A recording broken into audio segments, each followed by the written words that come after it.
Dia 38, tornando-se um cristão com excelência. Jesus disse aos seus seguidores: vão pelo mundo todo e contem a todos as boas novas. Marcos, capítulo 16, versículo 15. Assim saberemos por onde Ele quer que andemos. Assim, todas as nações conhecerão a sua salvação. Salmos, capítulo 67, versículo 2. A grande comissão é sua incumbência. Você tem uma escolha a fazer: ou se torna um cristão com excelência, ou um cristão relapso. Cristãos relapsos buscam principalmente a satisfação pessoal. Eles estão salvos, mas são egoístas. Gostam de comparecer às reuniões de louvor e aos seminários edificantes. No entanto, você jamais os encontrará em uma conferência sobre missões, porque não estão interessados. As orações deles concentram-se nas próprias necessidades e em pedidos de bênção e de felicidade. É a fé do eu primeiro. Como Deus pode tornar a minha vida mais confortável? Eles querem usar Deus para os seus propósitos, em vez de serem usados por Deus para os propósitos dele. Os cristãos com excelência, em contrapartida, sabem que foram salvos para servir e feitos para uma missão. Eles estão ávidos para receber uma missão pessoal e se entusiasmam com o privilégio de serem usados por Deus. Os cristãos com excelência são as únicas pessoas totalmente vivas nesse planeta. Sua alegria, confiança e entusiasmo contagiam, porque sabem que são importantes. Acordam a cada manhã na expectativa de que Deus opere por meio deles, de novas maneiras. Que tipo de cristão você quer ser? Deus nos convida para participar da mais magnífica, ampla, diversificada e importante causa da história: o reino. A história é a história de Deus. Ele está formando sua família para a eternidade. Nada é mais importante nem mais duradouro. No fim do livro de Apocalipse, descobrimos que a missão global de Deus será realizada. Um dia, a grande comissão se tornará a grande consumação. Nos céus, uma enorme multidão de pessoas de todas as nações, tribos, povos e línguas estará diante de Jesus Cristo para adorá-lo. Envolver-nos como cristãos com excelência nos permitirá experimentar um pouco do céu antecipadamente. Quando Jesus ordenou os seus seguidores que fossem pelo mundo todo e contassem a todos as boas novas, o pequeno grupo de pobres discípulos do Oriente Médio ficou chocado. Eles deveriam ir a pé ou cavalgando naqueles animais vagarosos. Era tudo o que tinham para o transporte. E não existiam ainda barcos capazes de atravessar o oceano. Portanto, havia barreiras físicas reais ao cumprimento daquela ordem. Hoje, temos aviões, barcos, trens, ônibus, automóveis. Nosso pequeno mundo encolhe a cada dia. Você pode voar sobre o oceano em questão de horas e estar em casa no dia seguinte, se for necessário. As oportunidades que os cristãos comuns têm de se envolver em missões internacionais de curta duração são praticamente ilimitadas. Cada canto do mundo está ao seu alcance. Pergunte à indústria do turismo. Não temos desculpas para não espalhar o Evangelho. Agora, com a internet, o mundo está ficando ainda menor. Além dos telefones e aparelhos de fax, qualquer cristão com acesso à rede pode se comunicar em tempo real com as pessoas de praticamente todos os países do mundo. Todo o planeta está ao seu alcance. Até mesmo os vilarejos mais remotos têm acesso a e-mails, internet. Portanto, você pode evangelizar pessoas do outro lado do mundo sem nem ao menos sair de casa. Nunca foi tão fácil cumprir a incumbência de ir por todo o mundo. Os maiores obstáculos já não são a distância, o custo ou o transporte, e sim a nossa forma de pensar. Para ser um cristão com excelência, você deve se dispor a mudar os seus conceitos. Sua perspectiva e suas atitudes devem mudar. Como pensar como um cristão com excelência? Troque o raciocínio egoísta pelo altruísta. A Bíblia diz: amigos, não pensem mais como crianças, Pensem como gente madura. Esse é o primeiro passo para se tornar um cristão com excelência. Crianças pensam apenas em si mesmas. Pessoas maduras pensam nos outros. Deus ordena: não pensem somente nos próprios interesses, mas estejam interessados nos outros também. É claro que essa é uma mudança de mentalidade difícil de ser realizada, pois somos naturalmente egocêntricos. E quase toda a publicidade hoje nos incentiva a pensar em nós mesmos. A única forma de alterar esse padrão é nos tornarmos dependentes de Deus a cada momento. Felizmente, Ele não nos deixa lutar sozinho. Deus nos deu o seu Espírito. Por isso, não pensamos como pensam as outras pessoas deste mundo.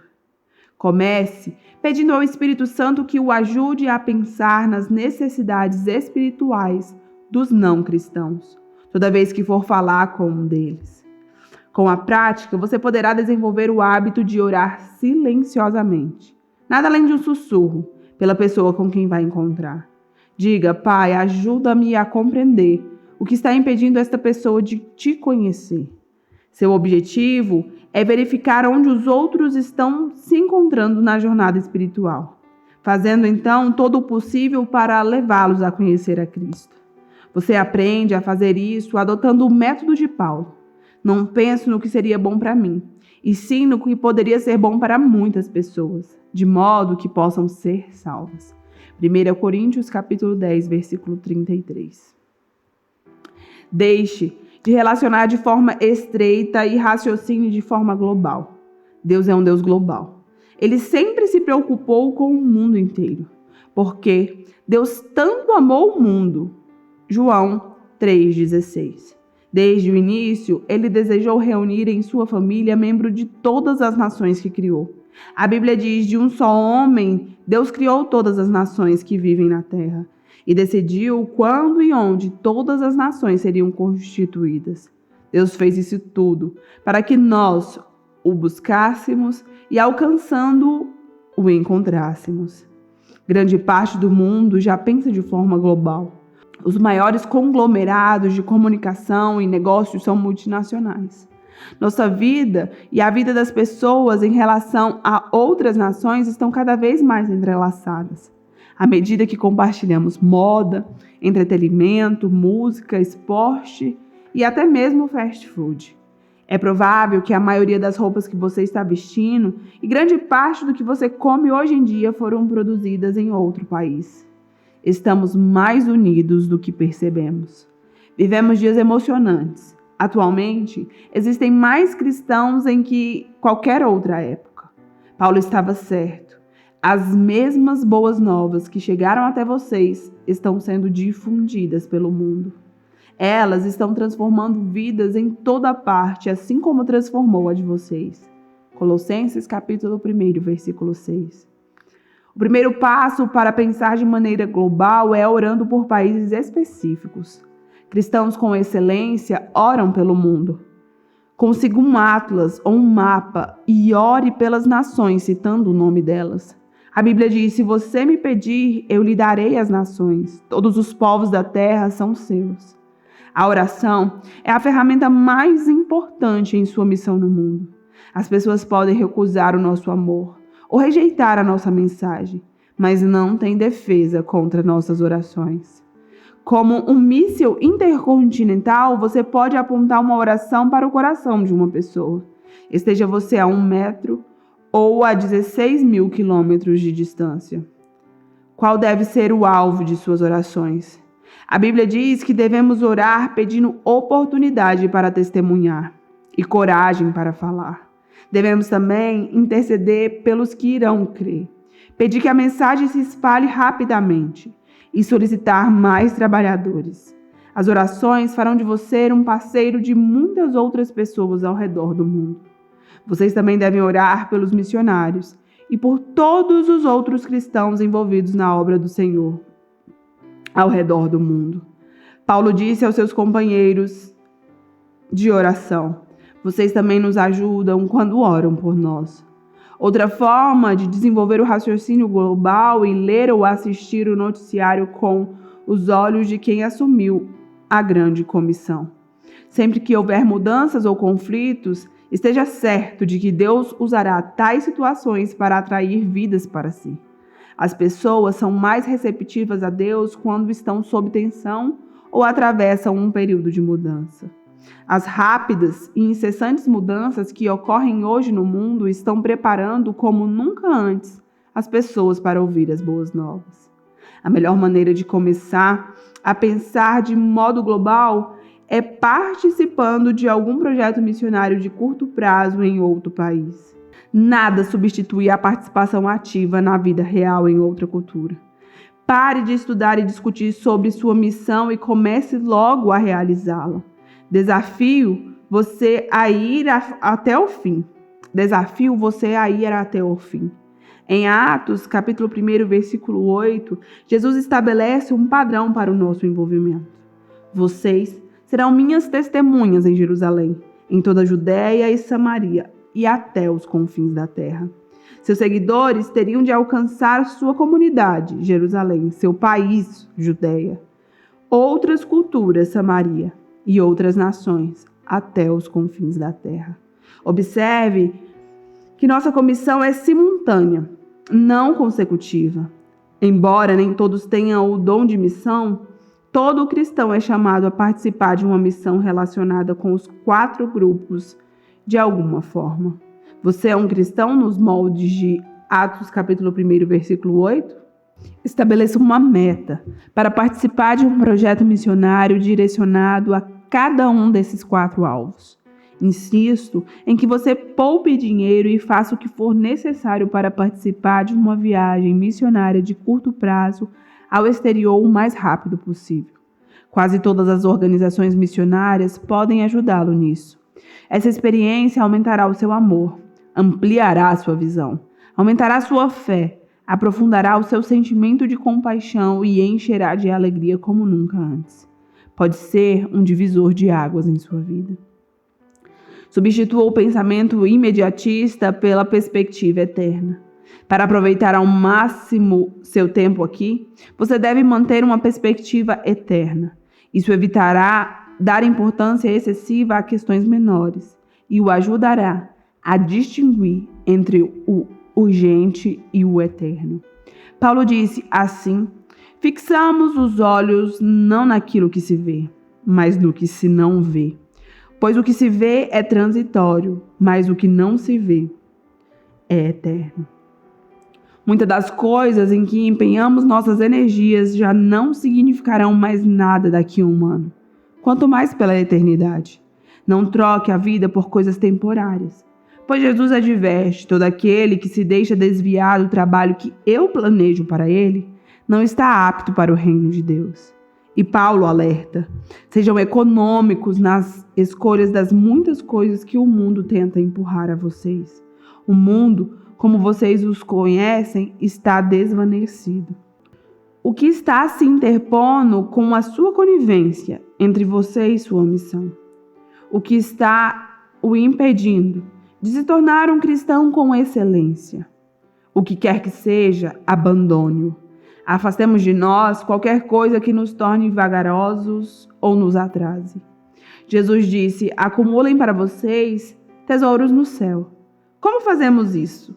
Em uma de suas declarações mais incompreendidas, ele também disse: usem a riqueza deste mundo ímpio para ganhar amigos, de forma que quando ela acabar, estes o recebam nas moradas eternas.